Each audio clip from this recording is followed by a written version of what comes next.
আজি মই অভিভাৱক মন্ত্ৰী হিচাপে বঙাইগাঁও জিলাৰ অভিভাৱক মন্ত্ৰী হিচাপে মই বঙাইগাঁৱৰ ৰাস আজি উদ্বোধন কৰিলোঁ আৰু সমান্তৰালভাৱে আজি অভয়পুৰীৰ যি ৮০ সংখ্যক যি ৰাস এই ৰাস মহোৎসৱতো মোক আমন্ত্ৰণ জনাইছিলে।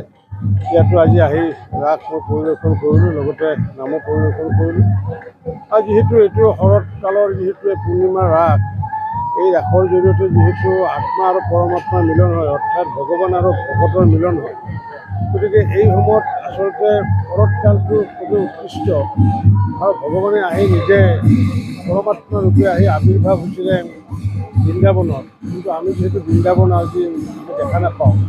গতিকে সকলো ঠাইতে অসমৰ সকলো ঠাইতে বৃন্দাবন সদৃশ পৰিৱেশ সৃষ্টি কৰি আমাৰ অভয়পুৰী অঞ্চলতো বৃন্দাবন সদৃশ পৰিৱেশ সৃষ্টি কৰি ইয়াতে ৰাস মহোৎসৱৰ আয়োজন কৰিছে। আয়োজন কৰি কৃষ্ণৰস আৰু ভক্তিৰস পান কৰিছে ৰাইজে।